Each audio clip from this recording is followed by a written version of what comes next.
Gure proiektua Etxebarrirekin daukan lotura hain handia denez, Etxebarriko udal berak hainbat dokumentu, argazki eta kontaktu eman zizkigun. Honetaz gain, Etxebarriko webgunean informazioa bilatu eta hainbat foro ikusi genituen. Gainera, Jose Miguel Aranbururekin egon ginen, nork hiru ordu laurdeneko elkarrizketa batean hainbat informazio eman zigun. Hori izan da guztia.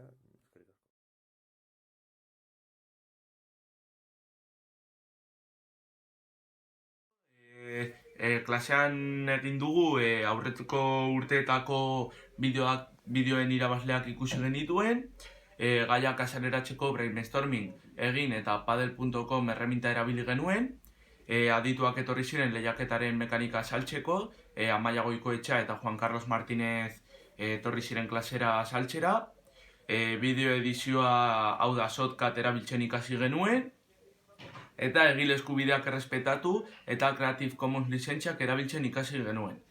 Gero, tomak hartzera joan ginen eta klasean guztiak bildu genituen. Nola lotuko genituen pentsatu genuen eta lotura horiek ejekutatu genituen.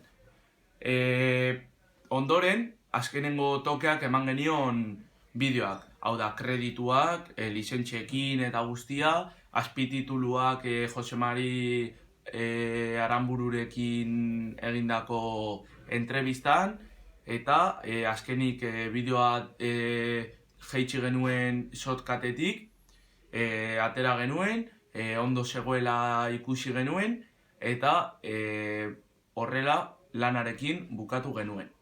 Hau izan da guztia.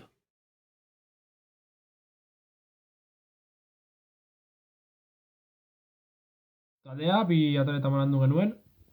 Lehenengo taldea elkarrizketei buruz eta komponenteak bideorako aurkitzeaz arduratzen zen, eta bigarrena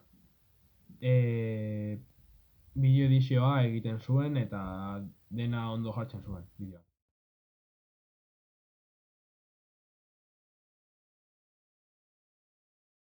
Erabili genuen Shotcut bideoak editatzeko, Audacity audiopistak editatzeko, Jamendo musika deskargatzeko lizentziarekin, eta irudiak gehienak guk atera genituen, baina batzuk eman zizkigun Etxebarriko udala.